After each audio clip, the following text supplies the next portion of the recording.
Hey everybody, welcome to the Player's Take, episode 37.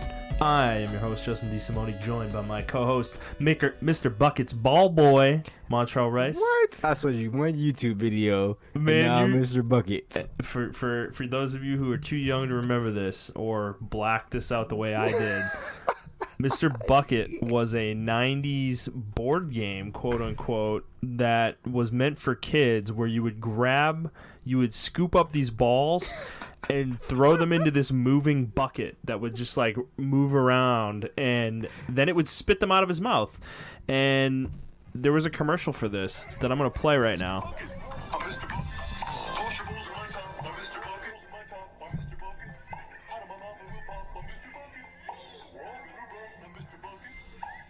Oh my god.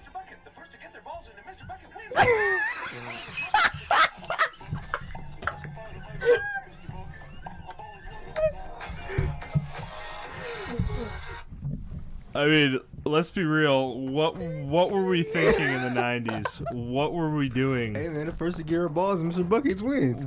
Wow, you showed me that, and I mentally broke this morning. I just was like, I definitely blocked that out and specifically blotted it out of my brain so I would never remember it. Hey man, you got Stretch Armstrong. And now I'm never gonna get that out of my head. Yeah, Ever. I never got it out of my head. It's still in my head.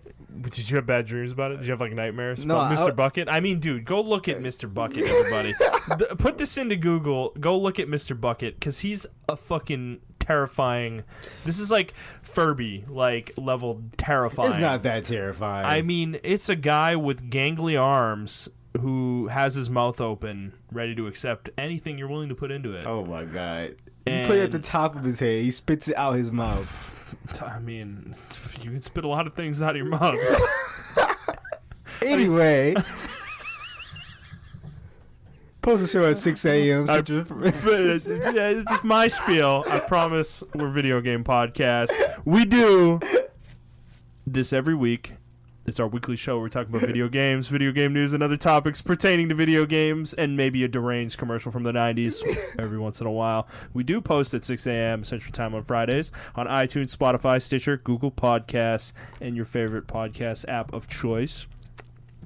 Let's get back on topic. There wasn't a topic. Now there is a topic. I mean, Mr. Bucket, put your balls in my mouth.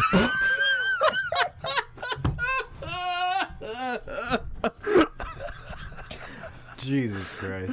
All right, let's start with how we always do with what we've been playing. Definitely not Mr. fucking Bucket. I'll go first this week. So I've been playing a little bit of Fire Emblem Three Houses some more. I've been playing a bit more. I'm sorry, one more thing. Who was up with the 90s and balls? Like, even Hungry Hippos had balls going in their little mouths. I know, yeah, they were eating balls. I mean, dude, I mean, you go look at some of the cartoons too. It's. Oh my god. Yeah. It's, all right. Yeah, it's pretty crazy. You're playing Anyways, Fire Emblem. Playing Fire Emblem Three Houses. Played a little bit more. Still enjoying the game a lot. I'm almost done with the school year.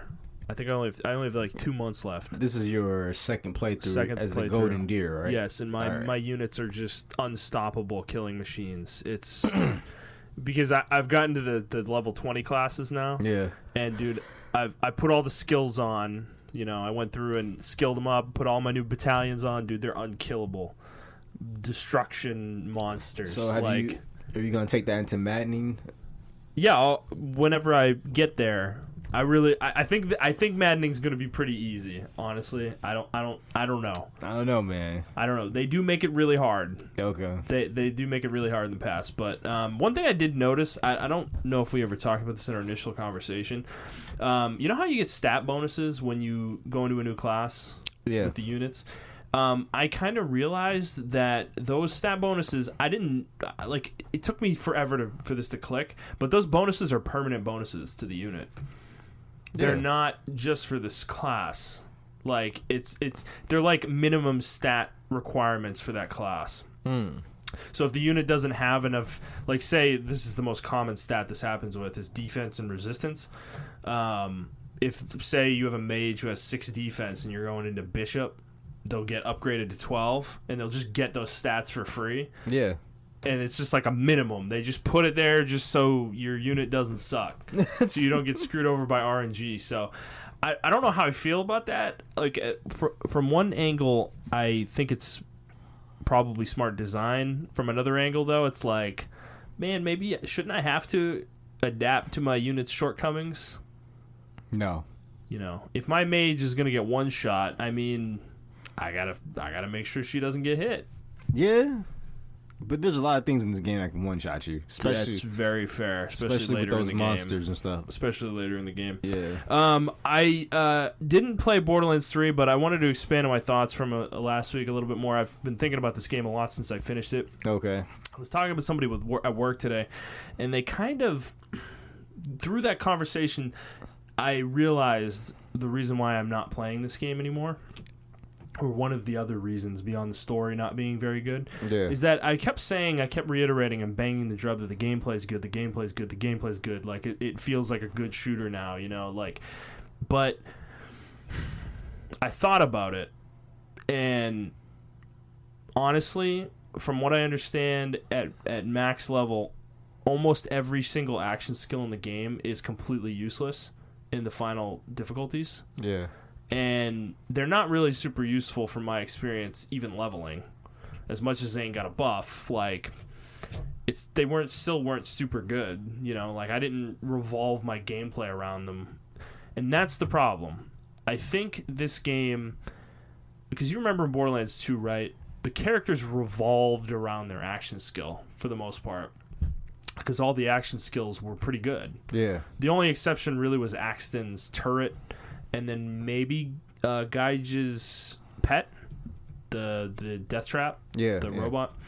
But besides that, the other four all had great action skills, and they really revolved around those action skills, and their skill trees revolved around those action skills, and their gameplay loop revolved around those action skills, right?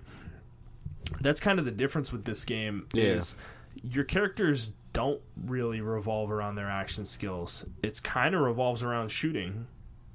And I think they kind of, from what you explained to me just so far, sounds like they took the Destiny approach, where the game revolves around the gun skills, not the action skills. That's exactly what happened. Yeah, that's exactly what happened, and I think it's done Borderlands a disservice, because I didn't, like, I was trying to think about why, as much as the gameplay's solid, it's not, like, engaging me enough, it's not riveting enough, and that's the reason, is that it's as a shooter, it's not any better than Destiny.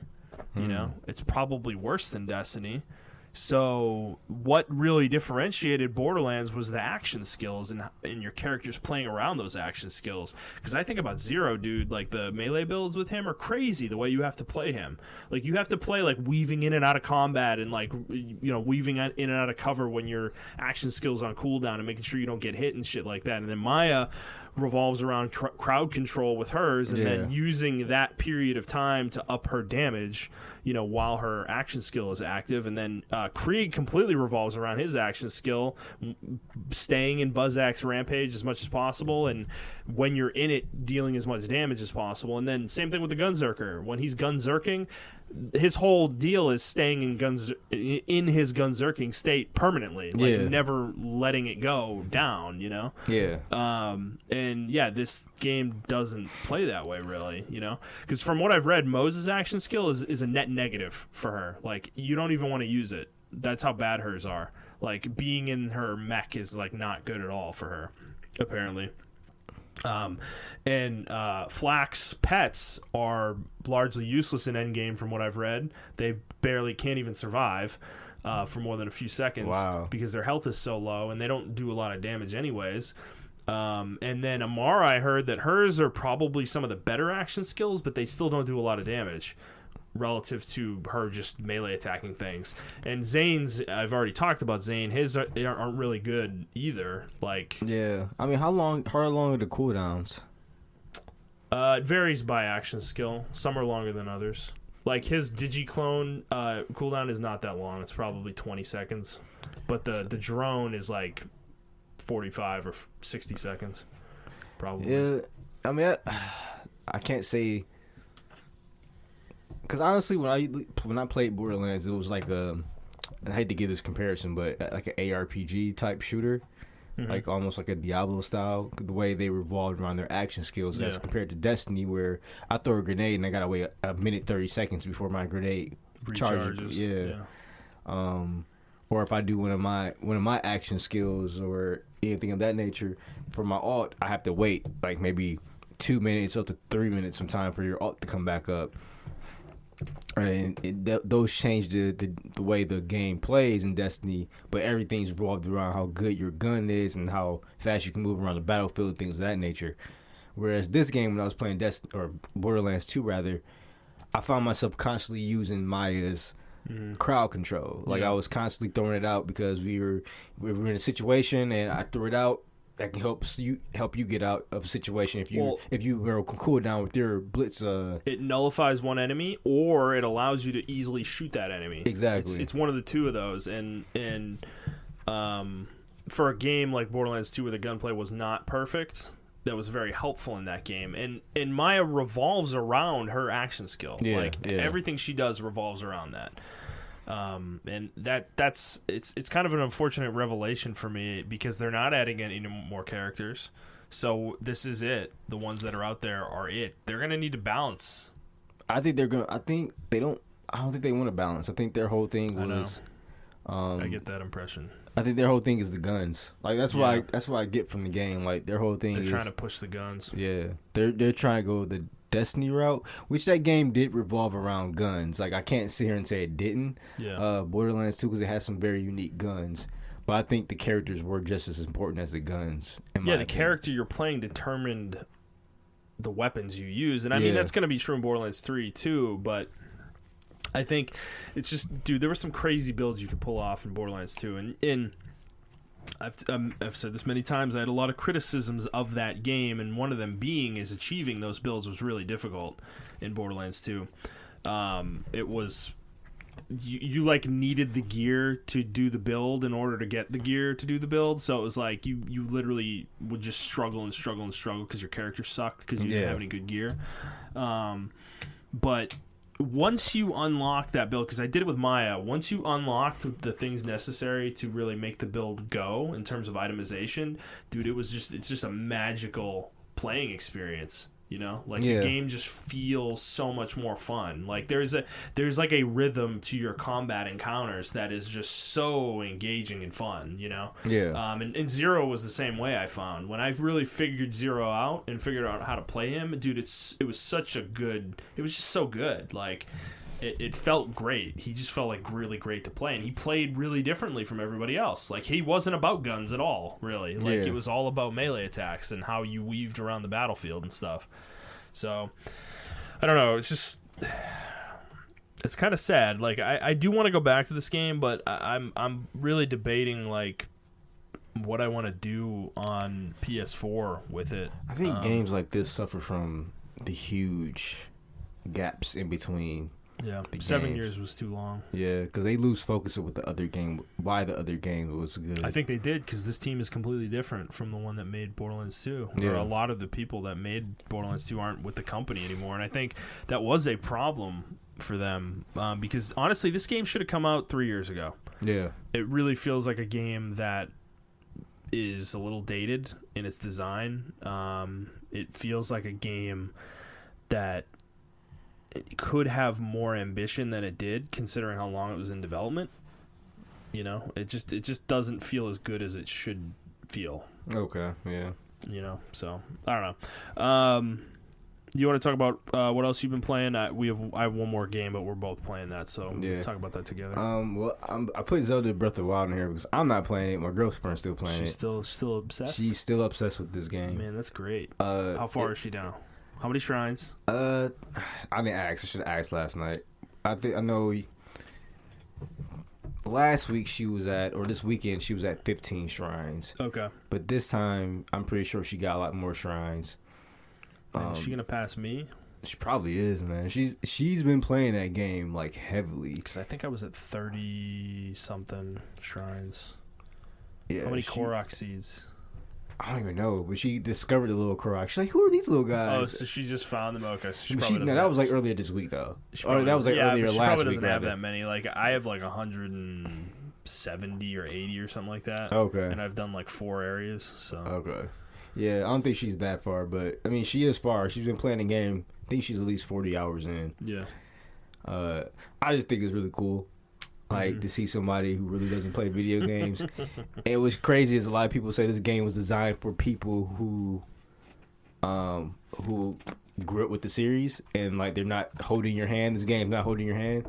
So this game kind of teaches you how to play the game just through the gameplay. Yeah. So it kind of actually kills all those arguments that were for, casualized gameplay. Even though this game is like relatively simple to play, it's still kind of hard because me and you can still get one shot at if we mess up and stuff like that. Yeah. But it's still easy enough to where someone who really doesn't play games, they can come in and play it and understand the mechanics of the game, learn about it, and nothing really tells you. She's discovered everything on her own. She didn't like. There wasn't really it wasn't really any tutorials on cooking or combining stuff. She discovered all that on her own. And I think that's really cool. I think that's how a game should teach you how to play. Yeah. But then again, I can't go off her example alone. But I just thought that was pretty cool. Another game I was playing was Untitled Goose Game. I downloaded, and I really love this game. Yeah. I think it should be longer. It's like a little fun game just to play. I think what is it exactly? It's a stealth game. What are you trying to avoid? You get little objectives, right? Like it was like, so grab the rake and put it in the lake. That's what you do. So you got like a gardener, right? And he's like walking around, and you gotta grab the rake from the gardener and put it in the lake or some shit like that. It's just random stuff like that. Yeah. So and then the people will try to stop you. They'll just like grab the rake from you and put it back in place or something like that. So I thought it was a pretty fun game. It's actually relatively fun. So I'm not playing this game, but I was going to buy this game. Get ready, everybody. So I had a friend who's a Soulsborne player like me, plays a lot of Soulsborne games, and he beat Code Vein. First he told me, he's like, Montrell, you gotta play this game. Like, I'm buying it. He told me and Justin to get it. He's like, yo, we gotta buy it, man. We gotta play through it and everything. He's like, I'll gift it for you. Yeah. So week later, he's like, don't buy this game. He broke, man. I don't want to spoil it for you, the ending of the game. Well, he said he said he'd give it a 6. Yeah. Oh, I thought he said 7 when I was last talking to him, but yeah, 6. Yeah, I heard 6. Yeah, so he gives it a 6, which is not bad, Yeah, it's above average game. According to my scale. Yeah. But which I think that was another discussion too. Like people were talking about the scales and how they rank and how we view like 7, 6, 5, and 4 and stuff like that. But anyway, yeah. I personally give the game a 5. Like it's average to me. It looks average. Yeah. Everything about it looks average. Well, let's get one thing straight. You haven't actually played I haven't played it yet. I haven't played it yet. I am going to still play it though. You are? Yes, I am going to still play it. For science. For science. Okay. I'm going to wait till Black Friday because I'm pretty sure it's going to be like $30 on Black Friday. Maybe even cheaper. Maybe even cheaper than that. And I'm going to buy it and play it, and I'll give you my thoughts then. But I think it's funny because he's a Soulsborne player like myself. So he's played almost every Soulsborne game, imagine, except for like Neo. And which is a mistake. And yeah, he swore off this game. He didn't swear it off, but this is the first game he's just like, don't buy. Like, he wanted me to buy God Eater. He still didn't tell me not to buy that game. He wanted me to buy a lot of different games, but this is the first game he legitimately said, hey, like, don't buy this Never game. mind, I was wrong. Yeah. Well, he said to me, when I was talking to him about it, he was like, man, about halfway through the game, I didn't even know why I was playing anymore. What? Yeah. I was like, dude. I was like, you still finished it anyways? And he was like, yeah. Yeah. Yeah, don't buy it. So, man. Well, you know what? At least he's willing to admit that it wasn't as good. He was willing to look at it. You know, he didn't let the fact that he wanted to prove you wrong blind him to reality. Yeah, that's what I like about him. Yeah. Like, me and him can have an honest discussion about video games. Like, I can with you. Yeah. Yeah, so it's Maybe like... we'll have him on as a guest sometime. Yeah. But I thought it was pretty funny because I don't see any talk about this game anymore on my timeline. Yeah. I saw people playing it on my PSN, but then they stopped playing it. It came and went. Yeah. And I knew it. because I just knew it, man. Like, I still see Dude, people... I watched gameplay, and you showed me a video Yeah. of one of the boss fights. It's like literally a carbon copy of a Dark Souls boss fight. Yes. Where you're fighting like two enemies at once. Yep. And like the enemies are different, but it's the same design philosophy. One's fast, one's fat and slow. Yeah. And like it's like the room even looks the same. They have these like clouds in front of the doors and stuff. Like it looks really similar to Dark Souls. What was that? Was that Dark Souls 2 or 1? That was Dark Souls 1. That was Dark Souls 1. Yeah, it looked really similar to that Dark Souls 1 fight. And people were in the comments saying, like, oh, I'm just paying homage to that game. No, it's like a literal carbon copy. Yeah. I put them side by side, and the attack speed was the same, the movement speed was the same, everything was the same. Yeah. Another hot debate that's been going on. So, My Hero Academia is coming out with a new game. It's same style as the first one. It's a Ninja Storm type game. And we had a huge debate last time about it. I don't know if it was last week or a week before last. Mm-hmm. But a couple of weeks ago, we had a debate about, anime fighting games and should they be the one button combo games and stuff like that. Yeah. So I was thinking about it. And you know what game is casual but also competitive? Smash Brothers. Yeah.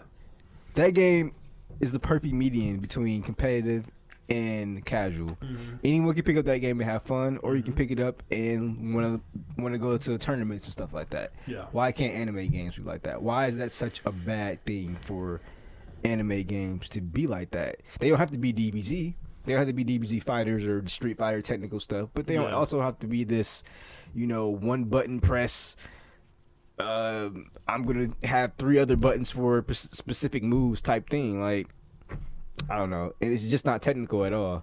Yeah. I mean, the Ninja Storm games were fun. Oh, I'm not denying that. I'm not denying the Ninja Storm games. They were fun. I'll say at the time when they came out. They're still fun now. They're still fun now. Yeah. And they're visually pleasing.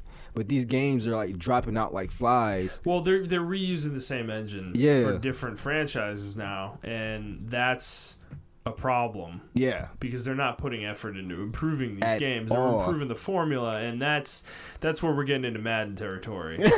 And I don't like Madden territory. They even had a YouTuber made a video about comparing Call of Duty, the anime fighting games, and like Madden and stuff like that, saying like these are franchises that are pretty much recycling the same garbage thing. Because I love the Ninja Storm games.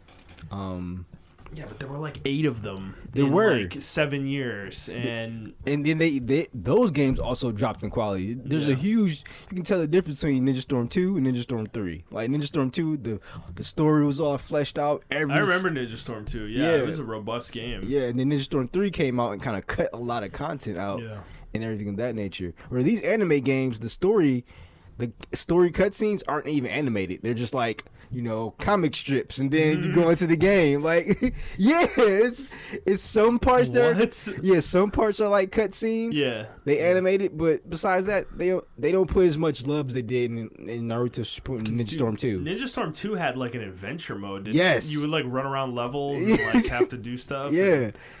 Man, Ninja Storm 2 was like peak anime game in my opinion. Because now, you played the campaign, the Pain Saga, but it felt like you were watching the cartoons. Mm-hmm. It was like really, really good. It was like Budokai, or the original Budokai. Yeah. Like, but like way longer, Yeah, see, now the reason why I know people are like, well, you're not bashing Budokai because Budokai gave you a robust experience. I felt like I was watching the anime when I played that game. Yeah, they recreated the anime beat for beat. Yes. In the storyline, like it was literally the anime in the game. Yeah. Which was at the time, I mean, it was only the Saiyan Saga, so it wasn't even that long of a game. Yep. Because of that, and then obviously that series did a similar thing where it kind of went down in quality over time. Yeah.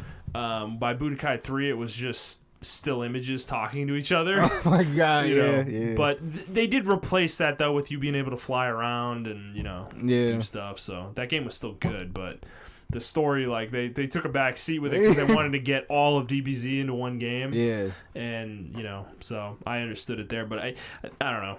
Yeah, but they didn't. It seems like Namco just like they've got this formula with these games that they've done it with the DBZ games too, because Xenoverse was like it was the same style as Tenkaichi for like 10 plus years, Yeah. So then they did it with Ninja Storm. They're doing it with Ninja Storm now, and it's like, what's next? You're right. Ninja Storm is kind of like an engine from Tenkaichi. It's very similar. It's not the same, but it's similar enough. Yeah. It's the same kind of idea to it, because it's like third person and open, and but yeah, I don't know. Because I remember Ninja Storm 1 and just being amazed how they recreated the anime in that game. Who's buying it? Who's buying these games, dude? People must be buying them. Yeah, they are. People, bro. Jump Force was on the charts for like 4 or 5 weeks. Remember that? I think it's still one of the top selling games of the year. Fucking hate that game so much. I know you do. That game is everything wrong with anime fans. Yeah. And I'm an anime fan, and I can't. We're never gonna get a good anime game. Yeah. So, yeah, no, I'm with you. Yeah. I mean, how do you feel about that? Like, I mean, I know you're not as big as the anime I am, but wouldn't you like to play a nice, robust anime game? Like, hell yes. We talked about this, like a Naruto RPG or something like that, or like even like this DBZ one might be cool. Yeah. But let's do it with a different series that isn't DBZ. Yeah. And I don't know. And I'm afraid, right? I feel like Namco's like, okay, we put all this money into this series, people are not going to buy it because it's not Dragon Ball. There are a lot of people who, which I think they need to do the research. So the reason why Dragon Ball Z is so popular because you got Toonami. Yeah. So people were watching Dragon Ball Z, and this is not an anime podcast, y'all, but still, we both like anime though. Just work with me, all right? Yeah. So you got DBZ, and then to get to DBZ, you had to go through other anime. So you had to go to like Yu Yu Hakusho you had to watch it first before DBZ came on. Then after that, Gundam Wing Inuyasha came on. Then, Gundam Wing was after DBZ. Yeah, it was. Yeah. So a lot of people, they're like, oh, so this is these type of cartoons. So all these other anime series have fan bases just as big as DBZ. If we got like a Inuyasha game, like an action adventure game, Bayonetta style or some shit like that or whatever, that would be fucking cool. If we got like a Yu Yu Hakusho JRPG game that actually was robust. Or maybe Gundam. You remember the Front Mission, that series I talked about? Yeah, Tactical RPG? Yeah. Get that with Gundam. Why don't we do something interesting with Gundam instead of making Dynasty Warriors games over and over again with it? And they used to. I remember at one point they did make really good Gundam games. You can customize your Gundams. It was almost Armored Core level. Yeah, I'm not even talking an action game though. Like Front Mission is a turn-based strategy RPG. You could do that with Gundam too. Yeah, like you totally could with particularly Gundam Wing is perfect for that kind of thing. Man. Think of a Gundam Wing like Fire Emblem. Or Gundam Seed would also work with that as well. Yeah. Very well. Yeah, that's what I'm talking about. And you can customize each Gundam. Yep. As individual units, the way you would a unit in Fire Emblem or something like that, but way more robust with the mechs and stuff.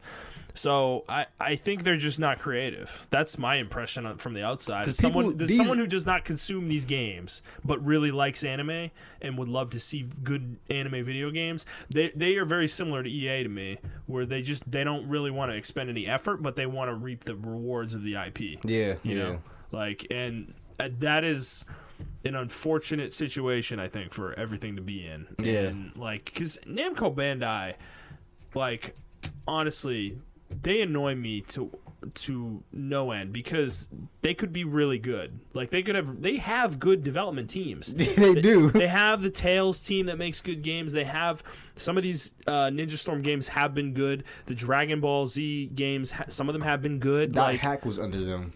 Yeah, they've had good games before. It's not like they're a terrible publisher, but it just seems like they're not super interested in making quality stuff. Yeah. You know?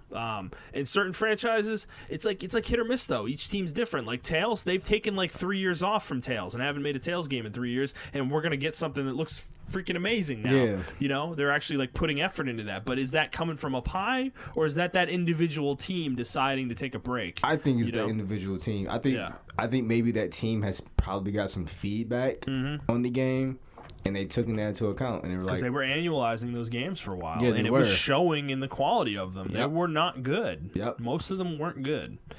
Like Zestiria sucks. yeah, That game is not good. Mysteria. Mysteria was like, I don't know. Anyway, I just want good anime games, man. That's all I want. Me too. Dude, give me that Gundam tactical game, please. Yeah, I just want good anime games, and I mean, I don't really count Persona as an anime game because it's its own IP outside of anime. It started out as a video game first, so I consider that a video game IP. Yeah. I mean, it has anime style. It has anime style, but it's not an anime game. Call it an anime game. And I feel like they shouldn't be afraid to branch out because look at Catherine Full Body. That shit sold really well, and people are buying these obscure games because it's a good game. Yeah, people are buying these obscure games. I think people just think the market needs shooters and fighters to all be the same when there are people buying these obscure games. Not everyone needs to make $1 billion off every game they release. Like, I think that's something that, like, we've got, like, companies get way too wrapped up in. Yeah. Is, like, trying to make all the money with every game they release. Yeah. And it's like, no. You don't have to do that to sustain yourselves and be successful as a company. Like, well, it was about our conversation earlier, right? Where they're trying to cater to everybody. Yeah. Where, like, you know, the movie industry was kind of doing that with the superhero movies now. Mm-hmm. They're trying to cater to everybody, where now movies like The Joker come out, they're, like, niche. Yeah. It's not for everybody. Like, some people are like, it's boring as hell. Like, nothing happened. And then some people are like, man, this movie is really good. It's a psychological thriller. Yeah. So I think the game industry needs to go back to that as well. Have their own individual subgenres and realize you're going to have fans. Mm-hmm. Make it realistic. Make your scope realistic for said genre. You don't need a $400 million budget for a Resident Evil game. We just don't need that for a Resident Evil game. I'm sorry. As much as I love Resident Evil, we don't need that. Give it like a fraction of that and just make a really good small game, and people will love it.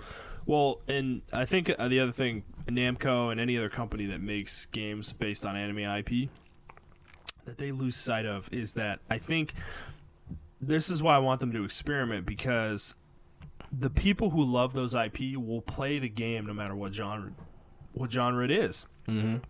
Like, if I pitched a tactical Gundam game to Namco, they'd probably be like, that's not going to sell. But it's like, honestly, I think it would actually sell pretty well. It depends on the platform you put it on. A tactical Gundam game on a Switch would be perfect for a lot of people. And I think people who like Gundam would play that and try it. And if it's good, maybe they would be like, oh, I've never played this genre before, but damn, this game's really good. Like, this is really fun. You know, and then there you go. It's like, I don't think every one of these games has to be action based either. I think that's just another thing they get locked into, is that there needs to be kinetic gameplay, and that's I think that's a foolish thing to assume. Yeah, with these IP. One company that goes back and forth, I go back and forth with, but they do try new things every once in a while, is Ubisoft.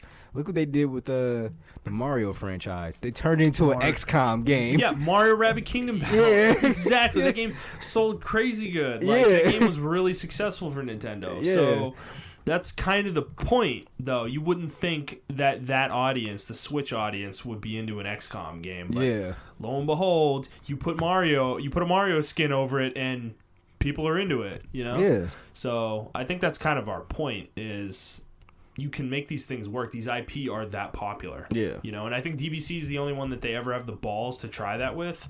And I like that, but I want a different franchise. But, dude, Naruto's just as big. Yes. Like, come on, what are we doing here? One Piece is just as big. Yeah. And we haven't really got a good One Piece game yet. No.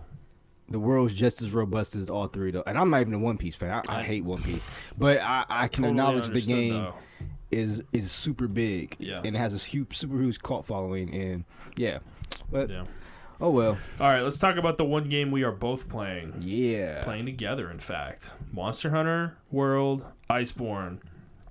So we have put significant time in this game since last week. I bought it last Monday, as I said in last week's show, but I have played a shitload.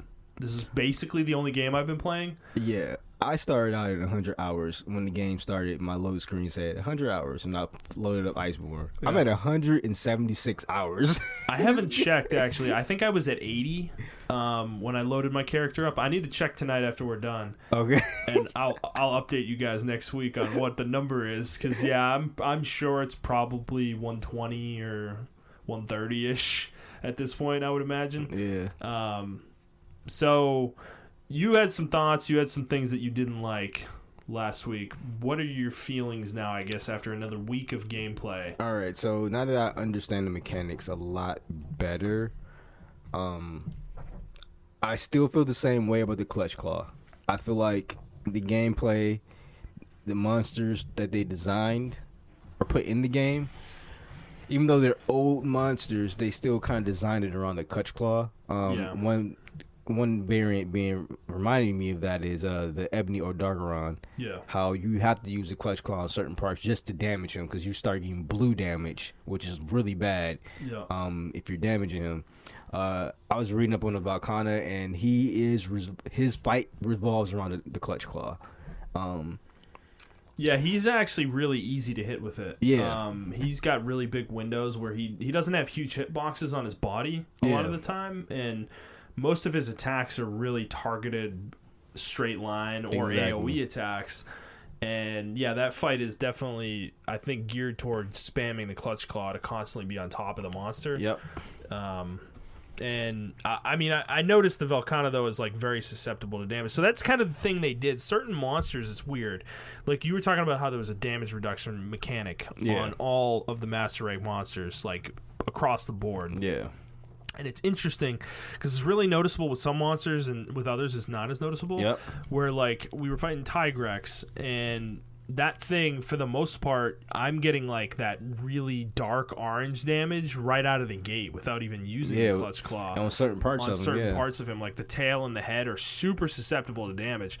So we were cutting his tail off maybe 5 minutes to the fight. Yeah. Like certain monsters, it just seems like.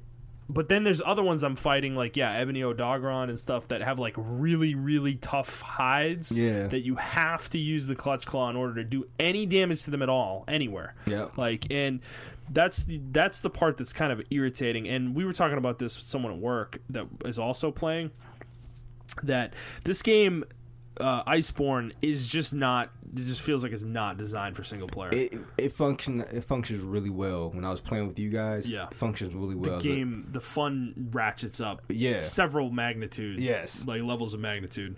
It's more tolerable. We can get stuff done. But yeah, when I'm playing solo, I find myself getting frustrated a lot and sometimes bored. Like I'll be honest. Like sometimes last night, fights drag, man. Yeah. And so this is my one major complaint, and it's not with the game; it's the community surrounding the game. Mm-hmm. I think we need to get out this mentality of we're not the Dark Souls community. I'm sorry, guys, but we're not. So also accept that Capcom is not embracing that side of the community with this game. Yeah. So honestly, I feel like they are with this game, with the Iceborne being released. They made the game a lot harder. I think it's still easy though. It is still easy, but it's harder in an artificial difficulty way. That's the problem. Yeah, so they're trying to make it harder just for the sake of being hard, instead of making it hard because the game is just hard. If that makes any sense to you guys, but I feel like the community in general really needs to get out this narrative. Get good. There are things that legitimately needs to be fixed with the game. I don't care if I've been playing Monster Hunter since the very first Monster Hunter, so a lot of you vets out there who's like, oh, I've been playing Monster Hunter since the PSP. I've been playing since the PlayStation 2. Yeah, you probably didn't know it was on the PlayStation 2, motherfuckers. Like, so I've been playing since 3 on the 3DS. Yeah, I've been playing since the PlayStation 2. It dropped in 2004. Yeah.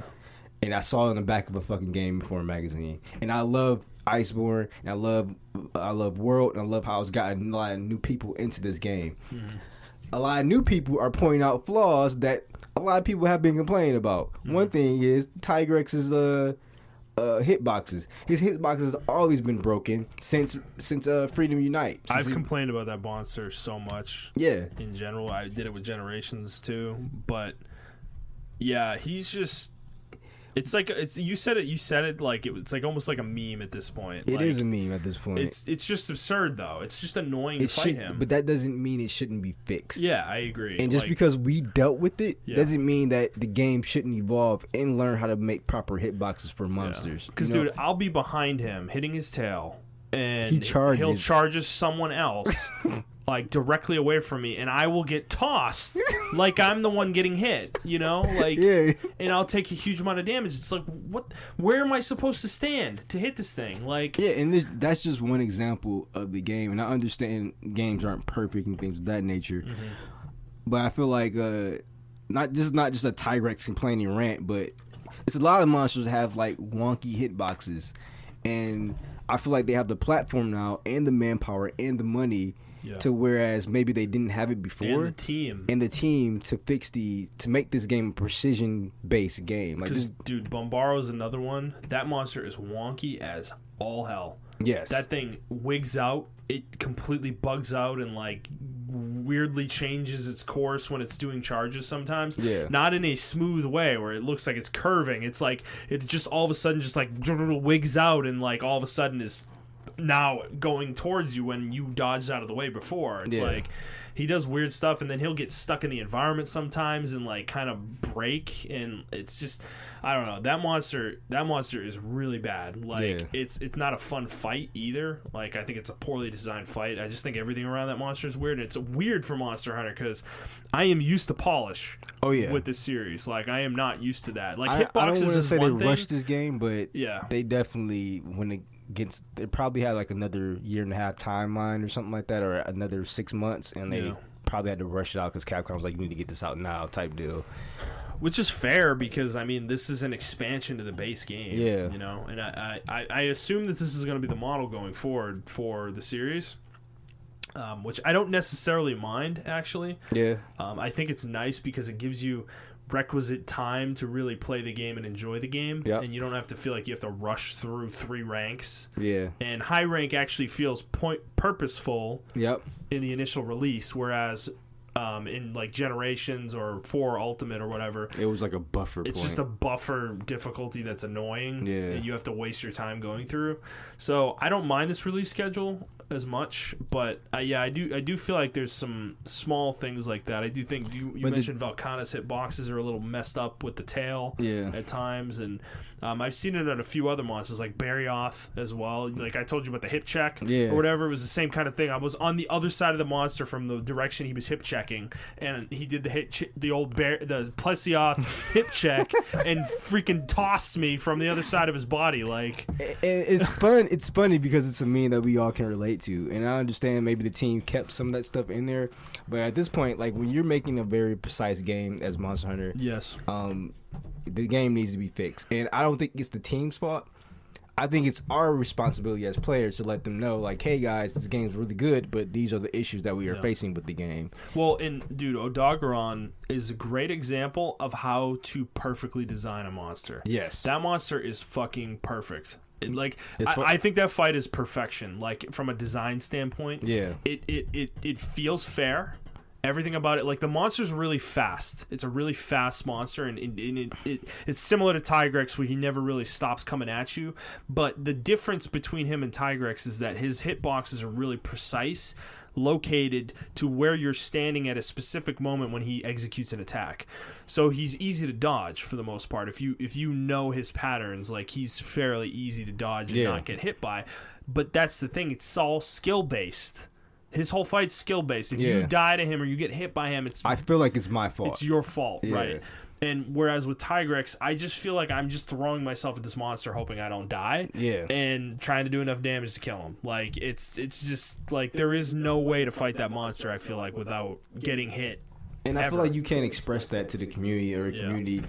They feel like if you have any kind of complaints, then just get good. Like, no, I beat the monster, but I did notice these type of issues that needs to. So I just think our whole mentality around Monster Hunter needs to kind of change. There is stuff that needs to evolve with the game, and I feel like the get good mentality, as much as I actually like that mentality, I feel like it's not really applying here because there is nothing to get good about. The game just needs to be fixed. Yeah. Like you can't get good with what's broken. Like I can't. I'm sorry. The game's broken in some aspects. Even though I love the game, it's broken. So let's talk about itemization within Iceborne. How do you feel about the sets and the gem drops and things like that so far? So I'm still not a fan of the random gem drops. I'd rather have charms. I know a lot of people disagree the hell with that, but I'm on the opposite side of the spectrum. I like to make my charms or like make my gems. Because a lot of fights are dependent upon these gems that you get. Yeah. But as far as that, they do drop at a decent rate. I've been getting at least one per quest. Yeah, they do drop at a decent rate. They give you good ones when they do drop. I've gotten some really good ones too. So it's not impossible. Yeah, it's not impossible. It's just like an extra wall that you have to go through. As far as the gear, though, I really think they knocked out the park with the gear for armor. Yeah. A lot of armor is viable, especially, like, unfortunately, the Tigrex armor is, like, armor's really... It's one of the best sets so far. Middle of Master Rank. Yeah, and they really make you feel like you need these sets because I have, like, maybe 5 different sets already for different things that I use. Yeah. And I feel like it's really good. I feel like they did a really good job as far as that because I feel like they recognized that issue was lacking in the vanilla version. Well, yeah, because I was talking to somebody at work about that, and he did a similar thing as me. Is that he had random pieces from each set that he combined into this weird amalgamation of an abomination of a set. Yeah. In high rank and low rank, and that's what I did too when I played. The base game that's just how I did it, and now I'm doing the opposite now. I'm actually making full sets and wearing full sets because the sets are good now. Yeah, like they made them good, and you can mix and match the A and B versions. Yep. Which has been very effective. For those of you who don't know the difference between the A and B, the A version of the item has less gem slots, but has more skills on it innately, whereas the B version has more gem slots but less skills. Yeah, so the B version's more customizable. Yeah. But depending on the set, a combination of A and B is generally probably the best setup that I've found so far. But so I do really like the changes they made to sets. A lot of the sets are actually very useful. There's still some garbage sets, of course. But, I mean, when you're making 150 of them, you probably gotta make some. You're gonna make some duds. You have to make some duds almost. Like it's kind of a requirement. I do think the weapons are. The weapons feel better too now that we've hit G rank. You're getting that like white sharpness now from my dual blades, and that makes a huge difference. Because you get more damage from higher levels of sharpness, but also it allows you to pierce tougher parts of monsters. So whereas you might do white damage with a blue sharpness, with white you'll do orange. I think that's made things easier as well. Well, not easier, but more it just feels like the clutch claw is not as necessary on every monster the further I've gotten now. Since the weapon I'm using has white sharpness on it, so it's been a really fun experience. I will say the story though continues to just get in the way of this game. They made it too long. Because I'm still not done with the main story. Me either. And we're at a point where we can do side quests. And that's kind of been rolled into the main story, is kind of telling you to go do optionals and stuff. But it's just like we beat the title monster, and it's like, why does there need to be another thing after that? I don't like. Because they did that with Nergigante, in my opinion. I think Nergigante was the title monster for vanilla, and then they're like, well, we got Zenova. Well, dude, it was Zoro Magdaros. First, then it was Nergigante, then it was Zenajiva. It's like, do we need 3 of those? Like, and they're doing the same thing here. I just want all my monsters at once, or not all of them at once. You can make me unlock them, but like, don't try to trickle out the variant Elder Dragons. Just give me all of them. Like, I'll earn my spot here. Just give them to me. Well, I also hate the way they design the story missions. Is that when the game tells you to go on an expedition, and then you get this stupid cutscene that plays, and you have to like walk through half the zone with the handler talking to you. Yeah. Slow walk through the zone. With the handler talking to you. Then you get to a point where a cutscene plays, and they introduce the new monster you have to kill for the story. It's bullshit because you don't get any preparation for the fight because you don't know what's coming, and then you don't get any items in the item box to start like a normal quest would. And if you decide to fight the monster in the expedition, you get no money for it at all, and you get lower rewards. You get lower part rewards. I tried it yesterday with seething basil goose.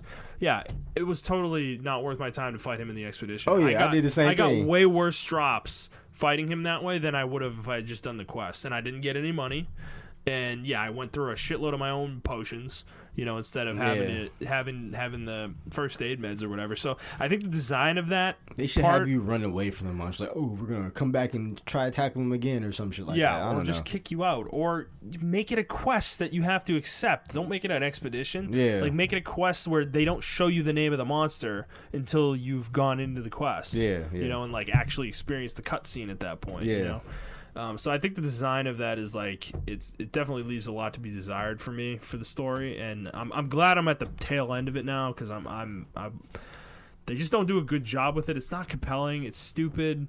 It's like that's against the. We're part of the ecosystem too. Oh my god, we have to fight to survive or whatever. It's just so cheesy. It's a shonen, man. It's so cheesy though, man. Like they could do something so much more interesting with this than they do. Yeah, like they never do, because the antagonist in these games is always a monster. Like why don't you do something, change it up, where the antagonist is like a person?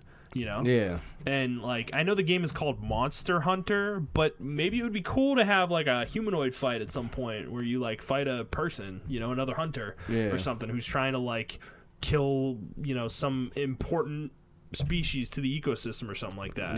Or you gotta hunt it first before he hunts it or something like that. Yeah, or something like that. Or he's trying to get like a part off of a monster to like do something really evil or something like that. Like something like anything that is different structure from what we have, like it, or it can be just like a it doesn't have to have any narrative really, or I don't know what it's called, but like it's a show that's out right now called Primal, where they're not the characters is in like an actual Monster Hunter-esque world where he's like in a primal world. It's him and his dinosaur, but there's no dialogue. Everything is just shown through the actions of the characters. Like there's completely no dialogue at all. Yeah. And you can just see the storyline take place through the characters' actions and what they fight for and everything of that nature. And they build little storylines off that. So I think Monster can do the same thing where you don't have a clear narrative.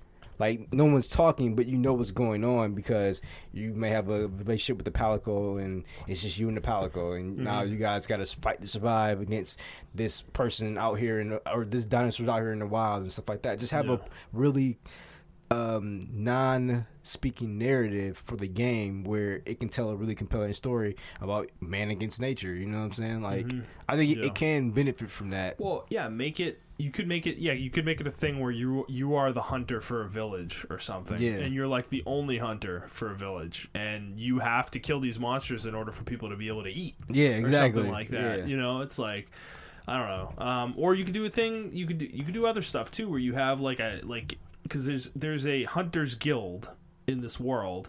Maybe there's a competitor hunters guild from a different part of the world that is competing with you guys to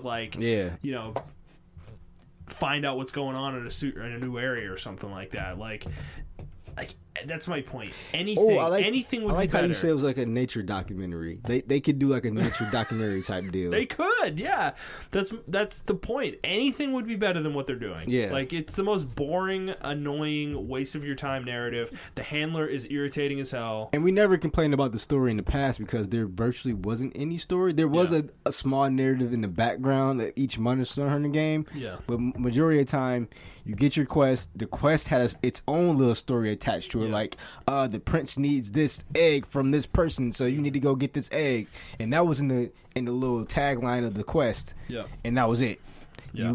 That was the reason for your hunter going out there. Yeah. And I like that. And then you proved yourself. They're like, oh, you did these quests, so you're like a bounty hunter. You're like, oh, so you proved yourself, so we're gonna get you some more better bounties now. Yeah. And it was like that. I like that. I like that style. I didn't think a story needed to be added to it. Yeah, I agree. Now, there are interesting tidbits that they show you Yeah. that they kind of hint at with the environment, like there are old ruins everywhere. Like that stuff does look compelling, but I mean, They never expand on it. They never expand on it. Yeah, they never expand on it, and it's kind of a shame. I like, as I said, I think there could be a compelling story here, but they just, I don't know, like they don't think it's important, but they think it's important enough to put stop. something there, and Yeah. it's like so bad that it gets in the way. Yeah, it's like, actually stopping people from playing multiplayer or like together. I have to wait till you get done with your cutscene.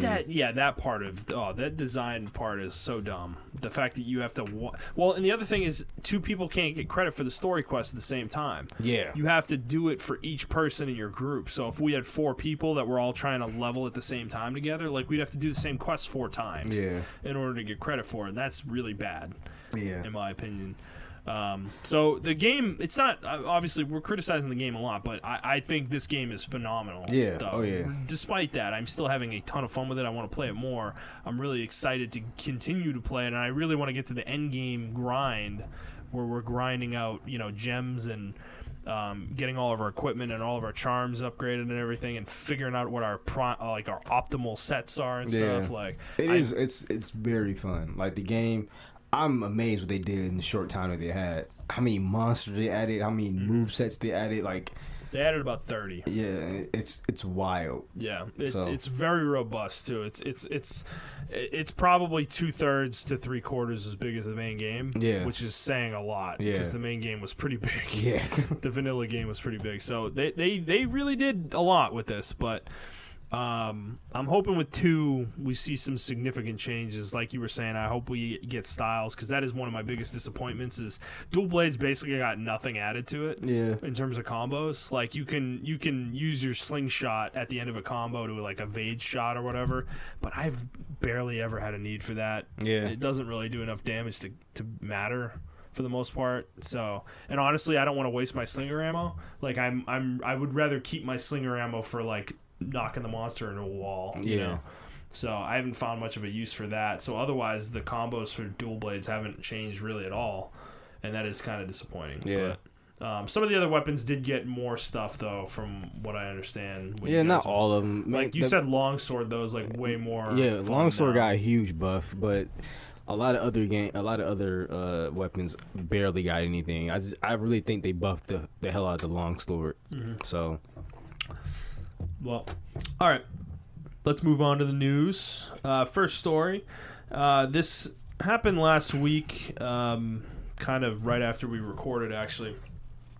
So the Switch Lite launched a few weeks ago in September, and there have already been reports of Joy-Con drift issues, and supposedly a Switch Lite second version, or revision basically, similar to the Switch that launched at middle of August, might be coming already, because Nintendo filed documents with the Federal Communications Commission basically detailing a new Switch Lite with a different model number. It's the same model number except it ends in 2 instead of 1. So they may be already trying to address the Joy-Con drift issues on the Switch Lite, because this is not like the regular Switch. You can't just go buy new controllers and put them on there. Like if your Switch Lite controllers break and they get drift and they're not usable anymore, you're screwed. Like your only option is to send it to Nintendo for repair. So I think the company sees this as an obvious problem, considering there's a lawsuit out right now. They want to save face and not look bad for that, but it's kind of too little too late. I mean, the Switch Lite's already out in the wild, and people are already having issues with it, and I don't like the way Nintendo's handled this whole situation. They don't want to talk publicly about it. They've not really ever acknowledged that this is a problem. Well, Nintendo, man. Yeah, they've supposedly offered to fix people's stuff free of charge in certain cases, but in others they're not. Yeah. They're now trying to rush out a new version of the Switch that fixes the problem. If this was so easy for them to do, why did it take them 3 years to fix this? That's the issue. Is they only fixed this when this lawsuit happened. Like, they didn't fix it before that. Like, they probably knew this was a problem. Yeah, they did. You know? I feel like they did. I think the way they handled this is really poor. Because this is a hefty investment for somebody. It's $200 and $300, you know? Yeah. That's not a cheap device. For something that's dedicated only to video games, like, that isn't a small amount of money to ask someone to pay. And if you're going to not address that kind of issue and not fix it for people that are experiencing it, I don't know. I don't like that. I don't like that approach. Yeah, you're right. Nintendo has always had this issue. Mm-hmm. I feel like it's a pride thing with the company, and not just with like Nintendo Japan, like with every sector of Nintendo. Like they have a problem saying like, yeah, we were wrong. Yeah, I've honestly never even seen them say that in any aspect. They would they never admitted the Wii U was bad. Yeah, they would never admit that. Yeah, they would never. They would never do like a full 360 turnaround, or 360, a 180 turnaround, like Xbox did with the Xbox One. They admit like, yeah, we messed up with that. Mm-hmm.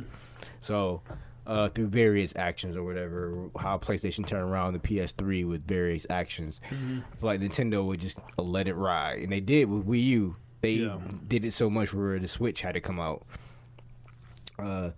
And I don't want the Switch to become that same thing, because this drift thing is very serious. Like, it does interrupt your gameplay. Well, you have it on your your console, right? Yeah, it interrupts my game, especially when it wasn't doing it with Fire Emblem as much, but I did notice like sometimes my cursor would just move up. But like when I was playing Breath of the Wild, it was like crazy. I noticed it all the time. Link would just walk, and I'm like, "What are you doing?" And sometimes he'd just walk off the platform, and I'm in the little Switch mode trying to look at stuff on the map. So it was pretty bad. Well, it's one thing, because this happened to me on a PS4 controller. Actually, a very similar phenomenon happened on my PS4 controller last year when I was playing God of War. I had to switch controllers basically, but that was on a controller that had been heavily used for 4 years. Yeah. It's kind of different when it's that versus a console that just released 2 weeks ago is already having this problem. That's very different things. Like, I just accepted that as the controller's dying, and you got to replace it. Time to replace it, right? But yeah, when you buy a console, I don't expect that to happen within a month of me buying the console, or even 6 months, or even a year. You would expect some amount of quality out of this. And the other problem is really the Switch Lite, because there's no fix for those people. You have to either open your Switch up and fix it yourself, which is gnarly. That's a gnarly situation for somebody to be in. Yeah. Or you send it to Nintendo, and that costs you money, and you don't have your console for a while. Yep. I just don't think those are acceptable situations for something like this. So, I don't know. I hope this comes out sooner rather than later, but I mean, the way these things go, it's going to be months. Like, it will be probably like maybe before the end of the year if we're lucky. Yeah. But yeah, so I would say, honestly, if you're in the market for a Switch Lite right now, just wait. Don't buy one. Just wait until this plays out, and get one after the newer quote unquote newer models come, because I don't think it's worth the risk. Like, if you get one that gets Joy-Con drift, what do you do? Like, yeah, you can't do anything about it. Yeah, and I thought maybe it was just Joy-Cons, but it's actually something with the layout of the controller itself. Because if that's built into the Switch, then that means there's something going on with the actual stick itself. Mm-hmm. So yeah. All right, let's move on. Next story.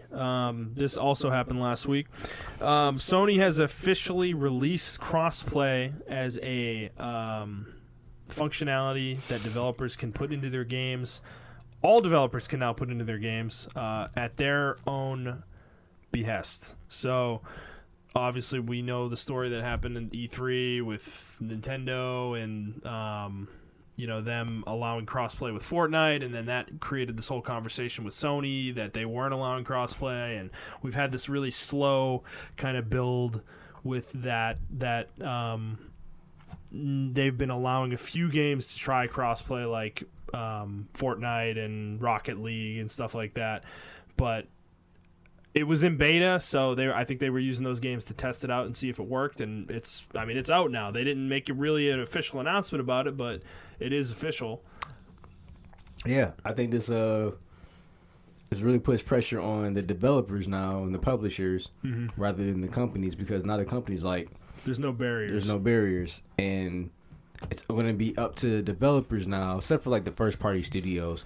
Actually, it's actually going to increase competition between the three. Yeah. Right. So it's going to be better for us as consumers because we're going to get more first party titles like quality. They don't have to be quality now because there isn't going to be a Call of Duty. I mean, now they can do that. Activision can do Call of Duty exclusive content for PlayStation users. Which they are. Which, like, for Modern Warfare, they're holding the mode back. Whole mode. Yeah. For a whole entire year. Which, if you know in Call of Duty... Which is the life of the game. Yeah. If you know Call of Duty, then you know that's the end of the game. Yeah. So, I'm really interested in seeing how developers and publishers are going to tackle this, because that can cost them money now. Because people can look at like this and like, hey, I'm not going to buy this game because I can't play with my cousin at all. Or whatever the case may be. Because I know a lot of people who... I'm just using Modern Warfare as an example. A lot of PlayStation users were mad that Xbox users couldn't play that mode. Like, they were legitimately mad about that. And they called them out on it. Yeah. And the developers didn't really have an answer for it. But, you know, it was Activision in their money-seeking way. So, I think this is really putting a lot of pressure on developers in general. So I'm really interested in seeing how this is going to play out in the future, especially in the next generation. Yeah, I mean, it's only good for us. Like, I'm glad that Sony finally did this. It's unfortunate that it took as long as it did. Yeah. But, I mean, because, it's been about a year and a half, right, since Fortnite came out on Switch, right? I think so, yeah. Yeah, and that's when they really did the crossplay thing and really like dug at Sony about it that they didn't allow crossplay. Yeah, and that's when the stuff came out that they like players couldn't use their Epic account on other consoles when they've played Fortnite. Yeah, like, and it was also when Fortnite got released on, I don't know, was it on Xbox or whatever? Yeah, when it got released on Xbox consoles. There was a bug that happened only like for a day, but PlayStation and Xbox people were playing with each other for a day. And I remember it was a huge article about it because someone saw his friend playing. He was like, yo, aren't you playing on PlayStation? He was like, yeah, I am. And they made a video and they were on two different consoles playing in the same room. So someone did flip the switch. And ever since that happened, everyone knew like this whole infrastructure shit was bullshit. Yeah. Developers just have to flip the switch and get the approval for it. So I think it's cool now. Yeah. All right, let's move on. Next story. There was a Wired article this week. Kind of revealed some more PS5 details. It did confirm that the console is going to be called PS5. It also confirmed the release window is going to be holiday 2020, which, I mean... Okay, going head-to-head with the new Scarlet. We pretty much knew. There was another thing about the controller. So,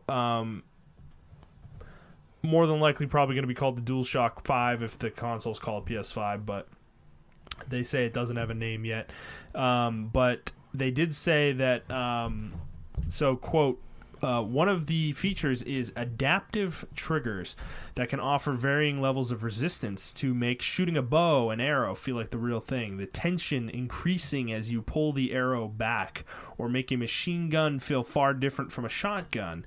It also boasts haptic feedback far more capable than the rumble motor console gamers are used to, with highly programmable voice coil actuators located in the left and right grips of the controller. Combined with an improved speaker on the controller, the haptics can enable some astonishing effects. First, I played through a series of short demos, courtesy of the same Japan studio team. I ran a character through a platform level featuring a number of different surfaces, all of which gave distinct and surprisingly immersive tactile experiences. Sand felt slow and sloggy, mud felt slow and soggy. On ice, a high-frequency response made the thumbsticks really feel like my character was gliding. Jumping into a pool, I got a sense of the resistance of the water. On a wooden bridge, a bouncy sensation. So... I think end quote there. Go ahead. Yeah, I think that's really cool, actually. That sounds really cool. Like it's like Nintendo's HD Rumble, but kind of ratcheted up to a different level. Yeah. It's just a deeper level of immersion they're kind of going for. Yeah. Right. And without the VR headset. Yeah. But it's cool to see that they're putting so much effort into really making the controller kind of more, because I think that's it's every part of the experience, as like the visuals are. Well, it's the way you interact with the game, right? So it's very important to the experience. And I think Rumble, it's something that Nintendo introduced like 22 years ago. They kind of abandoned it. Right? Well, they didn't abandon it. It's just that no one's really taken it to the next level. Yeah. Really, in a long time. It's just been the same thing for 20 years, you know? And I think it's an interesting place to go to really increase the immersion level of a game. And I'm excited to see how companies like Naughty Dog or Guerrilla or Sucker Punch or Santa Monica really use it within their games, because they're the ones focused on storytelling, and I think they're the ones who could use it best. Yeah. It would be cool. I mean, it'd probably be like a whole patented thing or whatever, lawsuit thing. Mm-hmm. But that they can like cool or heat the controller depending on the environment you're in. That would be pretty fucking cool. Yeah. Another feature that was confirmed is that ray tracing is based on the hardware. It's hardware-based ray tracing. So that kind of confirms that this is a fairly new tech that's going to be in this box. Okay. Because, I mean, that just came out last year for PC graphics cards with NVIDIA. But it's a good read, I think. This is on Wired. They had another article similar to this a few months ago, back in April, that we talked about as well. So we're getting more details, I guess, as we get closer to it. I mean, we're only a year and a month out at this point, probably from the release date, I would imagine. I'm sure there's going to be a stream, like you said, a stream or a conference, probably in early 2020. Yeah, everybody disagrees with me. They're like, it's definitely going to be a conference, and maybe so. I still think it's going to be a stream. It better not be a stream. They're still going to try to use that PlayStation, whatever it's called. Yeah, it's just now that we're getting closer, and this is like the companies are confirming this is real. Like, I mean, these details are going to start just coming now. Yeah. I don't. We need to just get to like February, because we're in this awkward period right now where no one wants to talk about their games that they're working on for next gen, and everybody pretty much is working on next gen games at this point, unless they have a game already announced for like the next calendar year. Yeah. And yeah, it's like it's a sucky period, because it's like we know this stuff's coming, but we're gonna get like an explosion of announcements after the console is revealed. Yeah. To me, I think this sucky period for me is going to last a couple more, maybe a year or two more. Because usually, first release games are like not that great. I know, but maybe they can change the narrative. Yeah, maybe they can. Maybe this will be the generation that it's different for. I mean, Nintendo with the Switch was fantastic right out of the gate. Yeah. Right? I mean, it's different with Nintendo, but I don't think it has to be inherently just a thing that the launch games suck. Like, they don't have to. Yeah. You know? And think about it. Certain companies haven't released a game in quite a while. Like, I mean, Guerrilla, rather, released Horizon 2.5 years ago. By the time the console comes out, it will be 3.5 years since they had released the game. And, I mean, that's plenty of time to work on the next game. Like, I would think Horizon 2 would be close-ish. at that point, within a year probably of the console launch. Yeah. You've got that, and then you get probably Spider-Man. By the time the console comes out, will have been 2 years out. You'll have 2.5 years for Santa Monica with God of War, like, by that point in time. So there's a lot of games there's a lot of companies that haven't released something in a while, and by the time the console's out, it will be a long while. So I think we could be getting games pretty quickly once this is out. Yeah, that's true. From Sony's first party. Those are where the quality games are going to come from at first, probably. Yeah. But it depends on the architecture too. If it's similar enough to PS4, where companies don't need to learn how to make games on it. I think each game company kind of learned their lesson from Xbox One with this generation, their ESRAM, their ESRAM, and PlayStation 3 or their generation with that whole 8 cores and complicated. I forget the special chip they had. Yeah. So I think companies are trying to be more streamlined and make it like a mini PC box instead, like where you can just port your games over. We're going to have our proprietary software on it, but just port your games over as easy as possible. Yeah. I can't see them going down that. What they did with the Xbox and the PS3, I can't see them doing that. No, they have to know better at this point. Yeah. Like, because making it complicated is going to make companies choose because they don't want to put the effort forth. Exactly. To port the games. I think they already realize that. Sony must know that. I mean, Microsoft's got to know that at this point. It's like, just make it as similar as possible. Make it as easy as possible to port your game over. Yep. And just go with it that way. So, I'm sure we're gonna hear about the console within 6 months probably. I mean, I know I've said E3 might be the time they announce it, but that just seems so far away. Yeah. At this point, it feels like March, late February, early March is probably what I'm thinking at this point. All right, let's move on. So this next story, this is a big one, man. This kind of has blown up really quickly. So there was a Chinese Hearthstone player from Hong Kong. His handle is Blitzchung, and he played in a Hearthstone tournament called the Asia Pacific Grand Masters, and he won the tournament. And after he won the tournament, he put on a mask and said, quote, "Liberate Hong Kong, revolution of our age," end quote. And then within a day, Blizzard released a statement basically saying they have banned him from competition for a year, and they've revoked his prize money that he won in this tournament. What? I didn't know they did that. They revoked his prize money that he won in this tournament. And the background of this is that Hong Kong has been there have been protests in Hong Kong for over 6 months. Yeah. Based around some legal bills that were put forth that people were not in support of, that were heavily against. That bill has actually since been completely thrown out. But the protests have continued because people are still not satisfied. They don't want it to come back. They're afraid it's going to come back. Yeah. And this has been a big story in the world at the moment, but this kind of hit video games when Blizzard did this to this player. And they released a statement saying that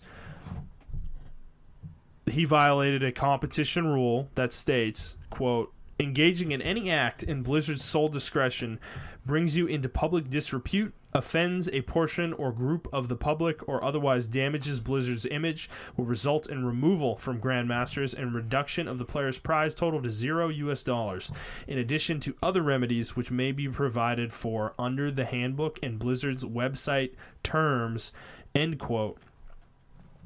His punishment was immediate, and he's suspended for 12 months. So basically until this time next year, he can't do anything. And Blizzard hasn't responded otherwise to this. This is their only statement. They, in the broadcast, actually cut the broadcast immediately. They also said that they're going to be no longer working with the casters that were involved in this. What? As well, which is completely uncalled for, in my opinion.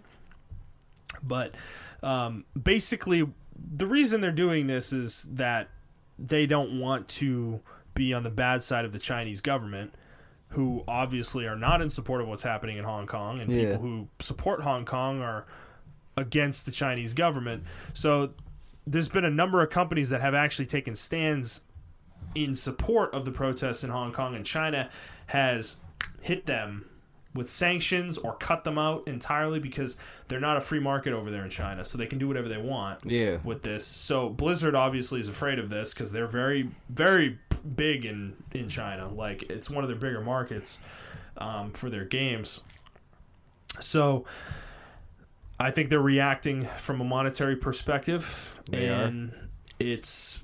It's kind of disgusting. It's gross. It is gross. It is, but see, it's a complicated situation. Yeah, this is the thing I don't like. From my business sense, I understand why they did. It makes perfect sense. Like, okay, we gotta do what we gotta do. However, I just don't think the way they handled the situation is good. No, I don't. I think they could have still let the guy keep his prize money. They didn't have to cut the server or cut the cord like that. Or they could have issued out a statement saying, like, hey, we don't support this player. We did ban him. We let him keep his prize money. But in future competitions, this will not be allowed. So everyone would know, you know. Yeah, and you don't have to ban him for 12 months either. Yeah. Ban him for the next tournament.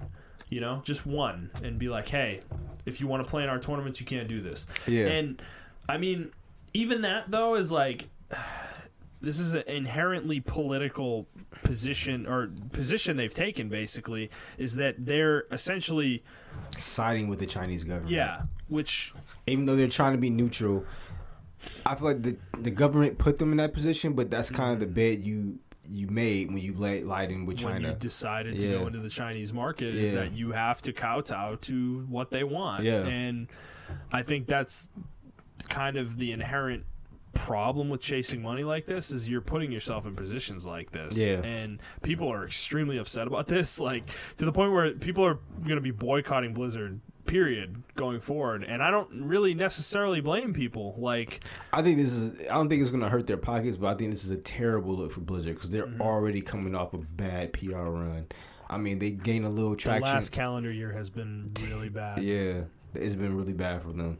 I mean, they gained a little traction with WoW Classic, but besides that, people aren't happy about Overwatch. Overwatch players aren't happy about it. They're not happy with the league's being handled. They're not happy with the way the characters are being designed. Then on top of that, their Heroes of the Storm esports has just been closed.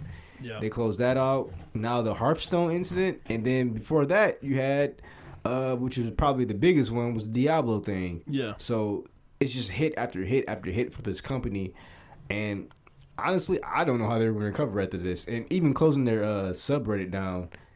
Oh, yeah. So, yeah, that's another thing that happened after this. So after this player was banned, this has gotten so hot that the moderators over at the Blizzard subreddit have turned the subreddit private, because I think things had gotten so out of control over there. But that's... I mean, it's crazy that happened. There's no comments on their statement. Like, comments were disabled on their statement as well, on that page, and it's I don't know. It's just like you said. It's a really ugly situation for Blizzard. I don't think they handled this very well. Yeah, they definitely didn't. I think even their employees are protesting them. Yeah, that is also true. Yeah, some of their employees walked out. This week and in protest of this move, and I think we may have to do another State of Blizzard after BlizzCon. Yeah. Because we did a State of Blizzard for our very first episode of this podcast, and unfortunately the audio in that episode is terrible. Yeah. So many people probably didn't listen to it or couldn't get through it far enough to get to the Blizzard conversation. I don't blame y'all. And I don't blame anybody. So I think it's a conversation I want to revisit. Yeah, I'm willing to have that conversation after BlizzCon, because I really want to see what they do at BlizzCon. We should probably get a guest on too. I don't know who, but maybe we should get a guest on for that. Because they're in a bad spot right now. Like, their PR is terrible. People don't like them. People are not liking their games right now for the most part.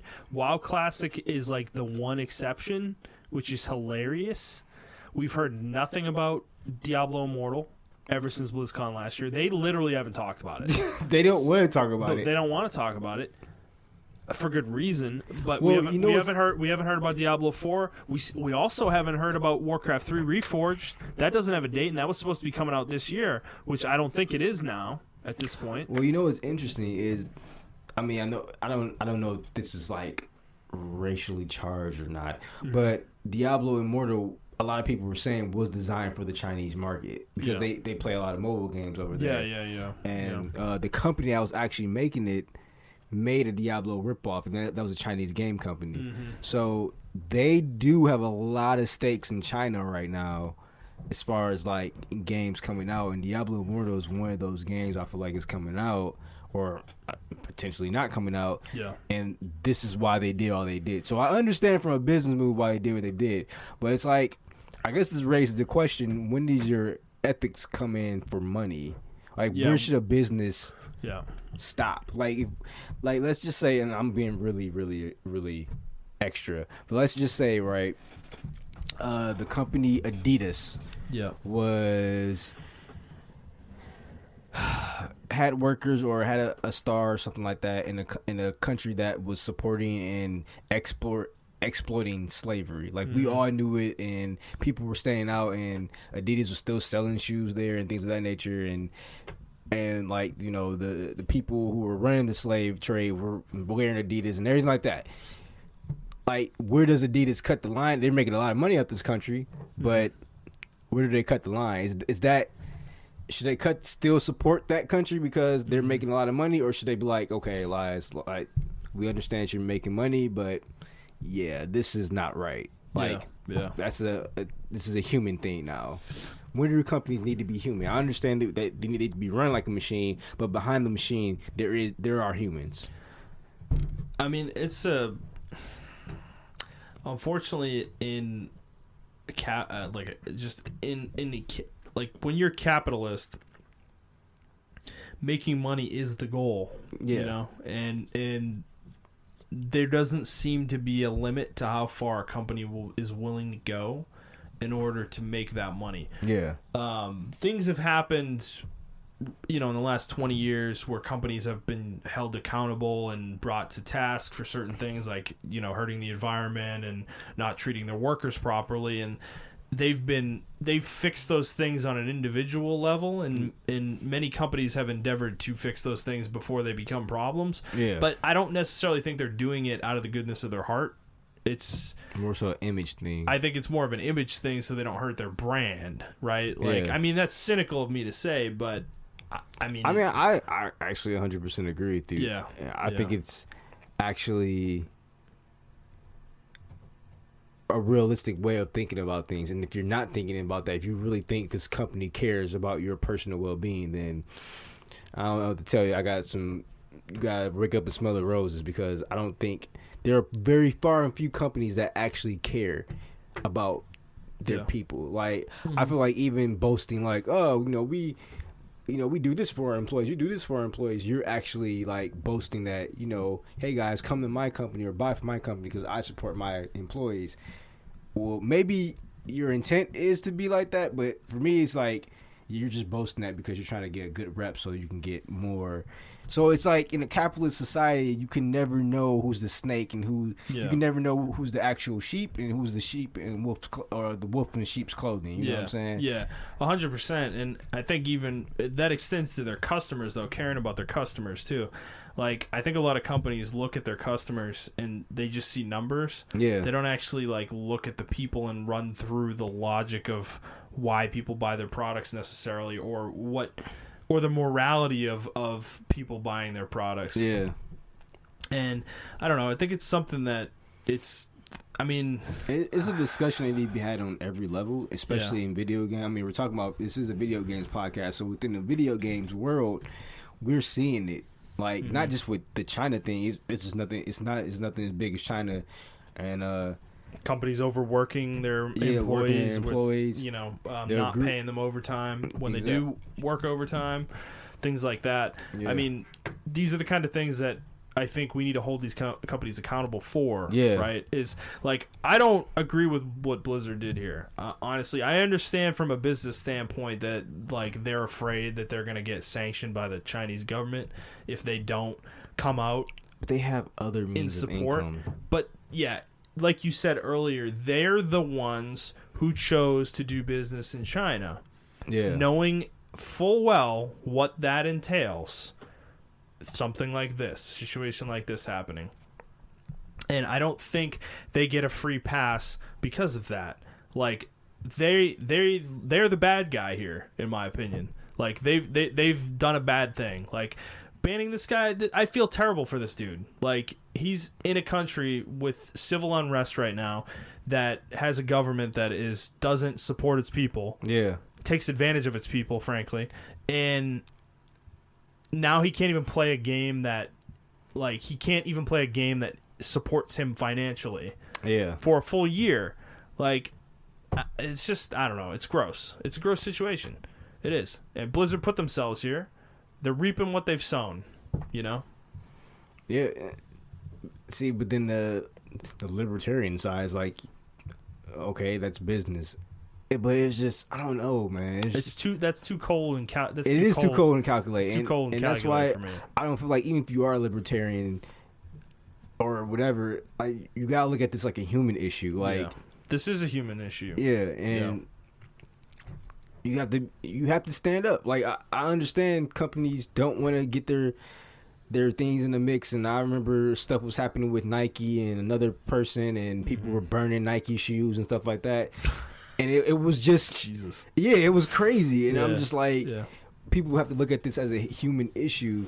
But people, like, maybe they didn't want a situation like Nike. Maybe they didn't want people going out in droves and burning Blizzard products and stuff like that. But I feel like now this is going to happen. Like, now people are going to go out, or not go out and buy it, because you can't really buy their games physically anymore. But they're going to burn them in other ways. You can. Oh, yeah. I saw Battle for Azeroth at Target the other day. Oh, okay.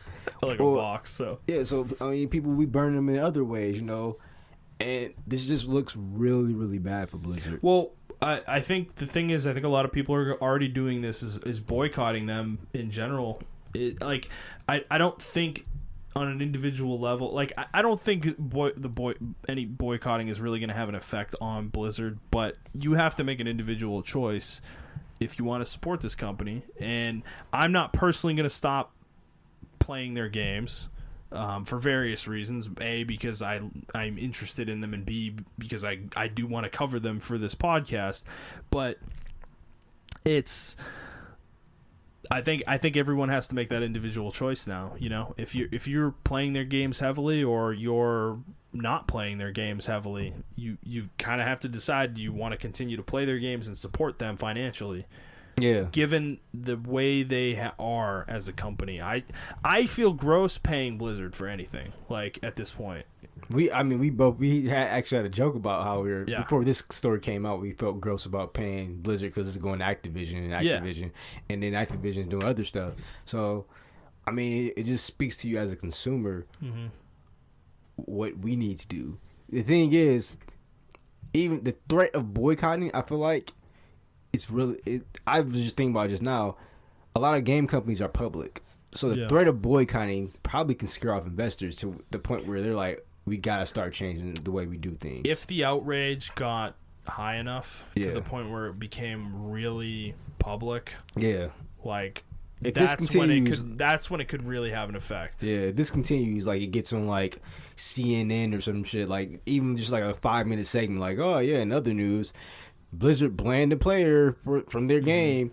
Like, that can scare off investors, because now you're in a mainstream crowd now, and people who don't even know who Blizzard is probably going to Google, like, who's Blizzard and why they're doing this. Why are they supporting the Chinese government? Yeah. Well, like, I mean, Battlefront 2 is the example of our feedback being loud enough that it impacted a game. Yeah. You know?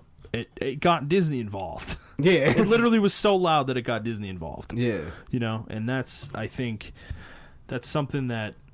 So we can have an impact if we are... I mean, again, we got to be respectful with this. Yeah. But be loud in your protest of this, you know? I don't agree with it. Montrell, I don't think you agree with it either. No, I don't agree with that at all. It's... So, I don't know. I'm disappointed in Blizzard, but I don't expect anything less from them at this point these days. Yeah, at least they didn't do like other companies where they slowly blackball the person out.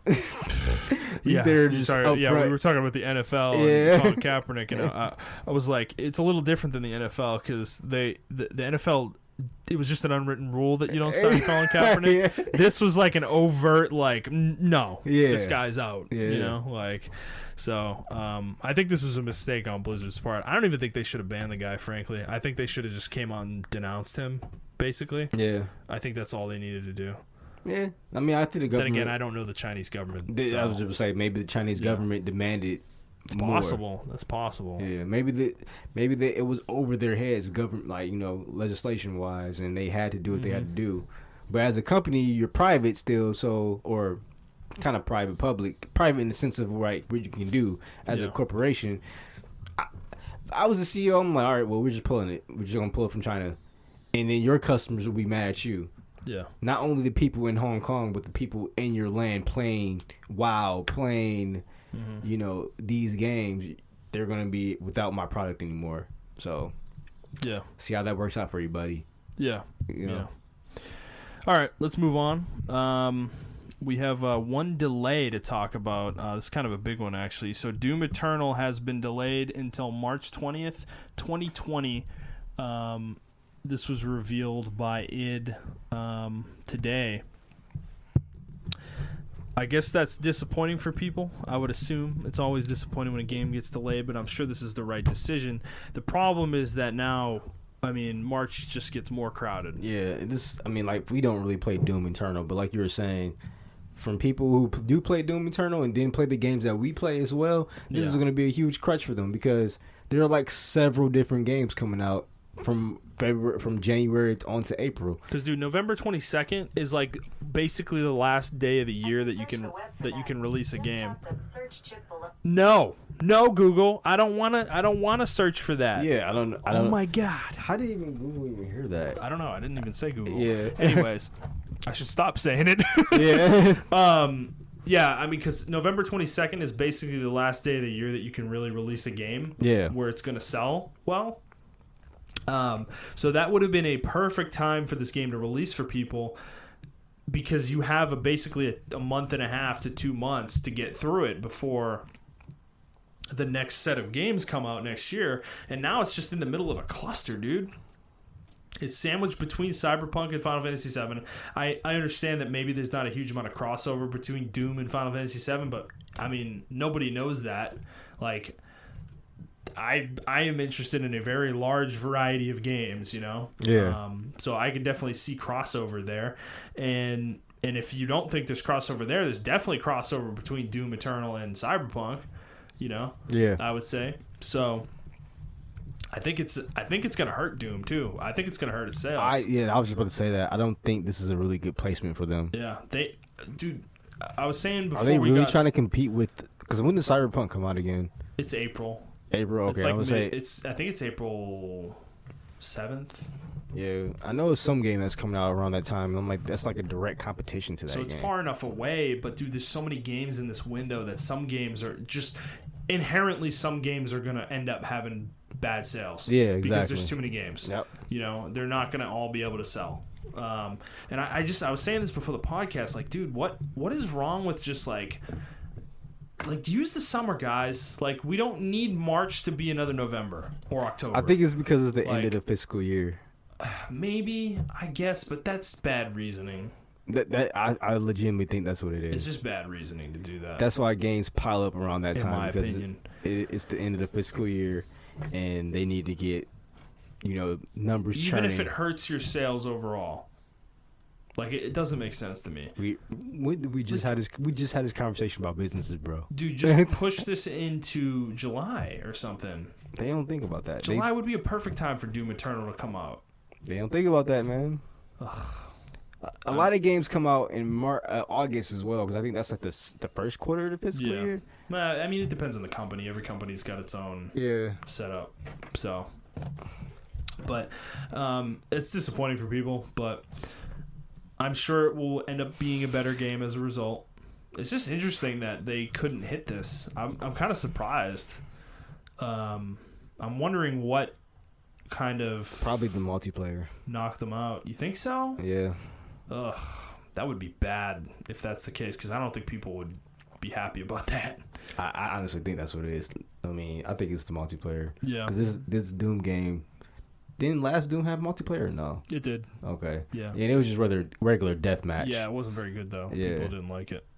And I think this one, they were trying something new, and we need to work out the bugs and stuff like that. All right, let's wrap up with new game releases. Nothing really big coming this week. Yooka-Laylee and the Impossible Lair came out today, day of recording. Otherwise, Witcher 3 is coming on Switch next week. Overwatch on Switch. Little Town Hero on Switch, that's the game That's the Game Freak game. Game Freak's making. Yep. That would be the Pokemon company. Return of the Obra Dinn is coming out next week. That game looked pretty cool. But otherwise, nothing really crazy. There's another Plants vs. Zombies game coming next week, too. All right. Sounds good. Montrell's done, guys. I mean, there's nothing coming out next week. I know, yeah. It's a pretty bad release week.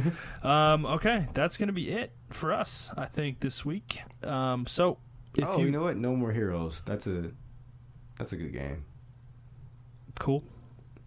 But yeah, my bad. Sorry about that. God, interrupting me. If you liked this episode, please like the episode, review the episode, subscribe to the show on whatever feed you're listening to it on, and please share it with your friends so we can grow the audience. If you'd like to talk to either of us on Twitter, you can do so at iTrap for the Hokage for Montrell. That is the number 4, not the word. I am at ThunderNet01. The show is at The Player's Take. If you'd like to ask us a question, you can do so on Twitter, or you can send an email to theplayerstake01@gmail.com. Next week, I don't know what we're going to talk about. Hopefully something happens, because, man, news is slow right now. But I'm sure we'll talk about more Iceborne, and maybe another game, possibly. But yeah, I'm trying to expand my game collection so I can talk about some stuff. Yeah, me too, man. All right, guys. Well, we hope you enjoyed this one, and we will see you on the next one. All right, bye, guys.